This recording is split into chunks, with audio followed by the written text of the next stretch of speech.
pľucka.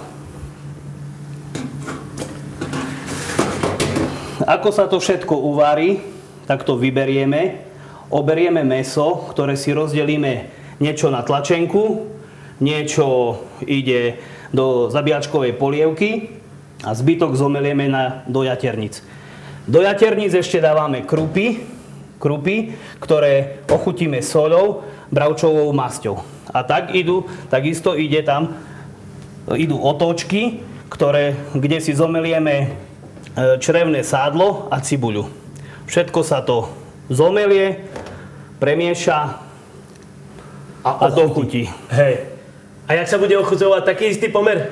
2, 1,5? Nie, soľ pôjde 2, peper pôjde 1, trošku cesnaku na dochutenie a majoránky. Aha. A potom to musíme zomleť. Áno, zomele sa to na tom istom stroji, jak sme mleli na klobásky. Premieša sa to takisto v tej miešačke. V tej istej? Áno, aj naplní sa do toho diela, dajú sa tam črievka, máme hotové jaterničky. Akurát, že to neúzi. Na jaterničky potrebujeme bravčovú hlavu, bravčové vnútornosti, bravčové pľúcka, krúpy, otočky, to je črevné sadlo, soľ 20 g a mleté čierne korenie 10 g na 1 kg uvedených surovín, cesnak podľa chuti a majoránka tiež podľa chuti. Nebude to ešte hotové? Treba sa popozerať. Ja počujem spev. No, tu počujem spev. Popozeráme sa, čo tu už je hotové. Už? Dáme to na tanierik. Trošku to musíme dochutiť. Dochutíme to štípkou pepru, štípkou mletej červenej papriky a soli. Nech sa páči. Ja im dám ochutnať. Môžete. Ja idem pozrieť, čo to za speváci. Nech sa páči.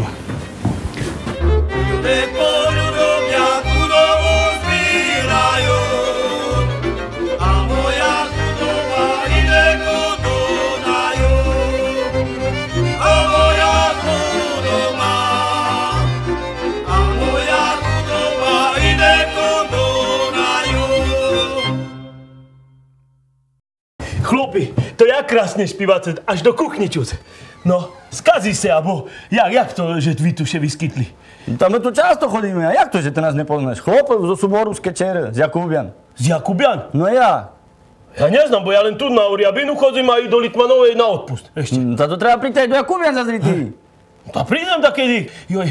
Tá som doniesol som bo ševári, že či už hotové, že či meké. Okoštujte. Dám aj vám, chlopi. Ešte aj vy? Dobre, uvarené, len kucharovi povedať, treba kus popru.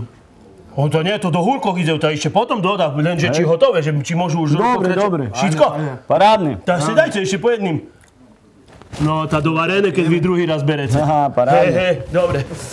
Dobre, chlopí, ešte jednu takú za cahnice, že by sme tam až v kuchni tancovali, dobre? Bude dajaká húročka, no, okej? Dobre, potom aj to vypijeme. No a toto už musíte vy doniesť, hej. Dobrý.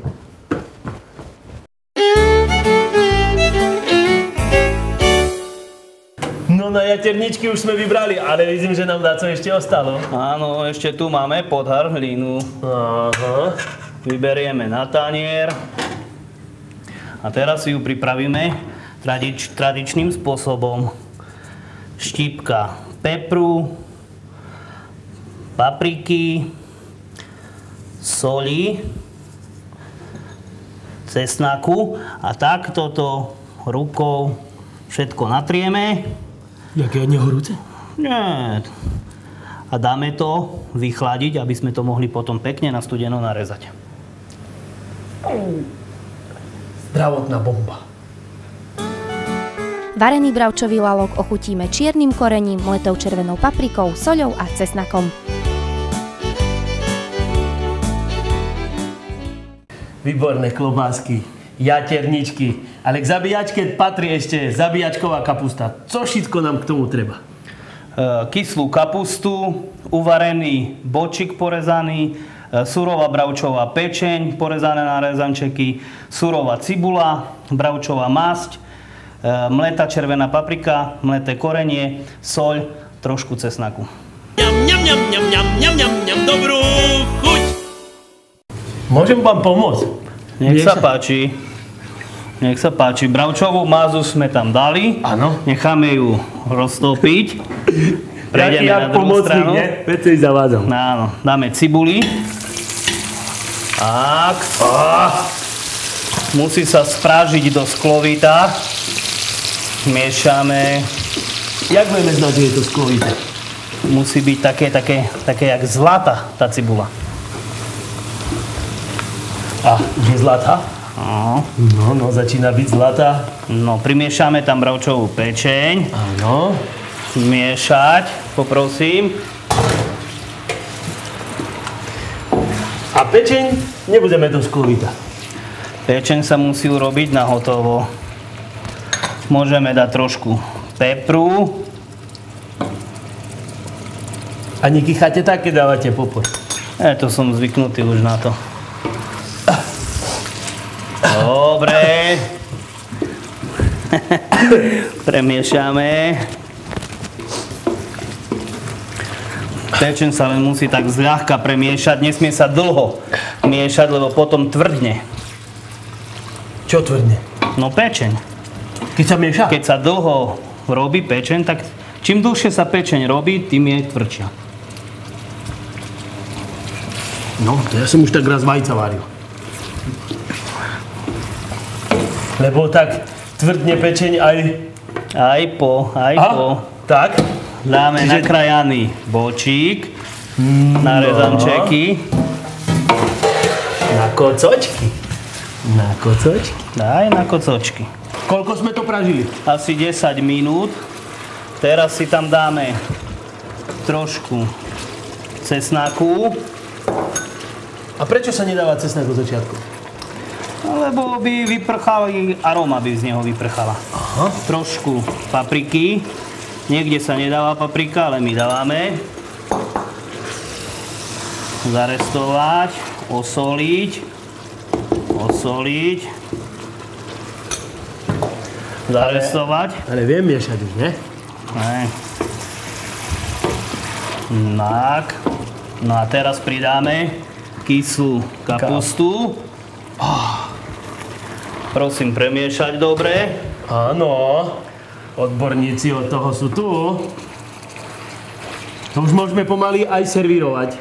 Áno, ešte to podusíme 10 minút. A o 10 minút už... Dochutíme a kapusta môže ísť. Pán šéf kuchár, pre keľo ľudí som vlastne navaril? Pre 10 až 15 osôb. No ale nám treba len pre 2. Takže môžeme servírovať. Tralalalalalalala, dobrú chuť.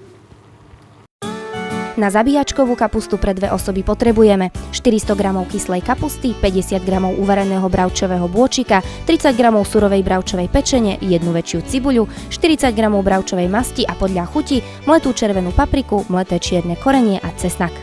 Dodajme, že jaterničky sa musia ešte uvariť a hotové sú vtedy, keď vyplávajú v hrnci na povrch. Vychladené ich trochu pripečieme na panvici, aby dostali peknú farbu. Klobásky tiež trochu pripečieme, aby boli chrumkavé. Podávame s chlebom.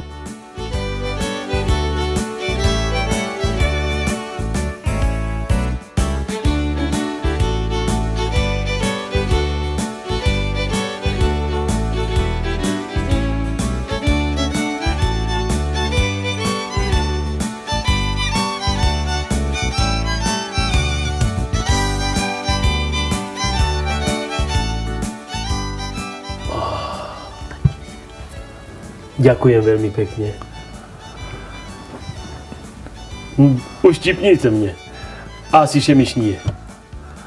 Vilko, ja myslím, že by sme si mali v prvom rade pripiť s tým pivkom. To je náš taký zabíjačkový aperitív. Na zdravie. Na zdravie.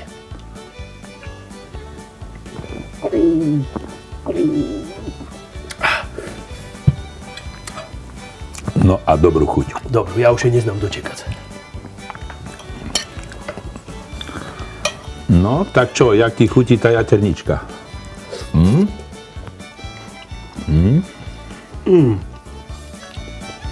Výborné. Ešte klobásku.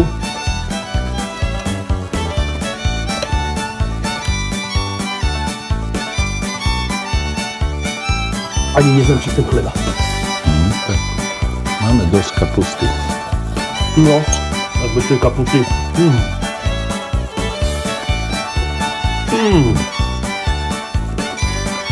A teraz zase jaterničku.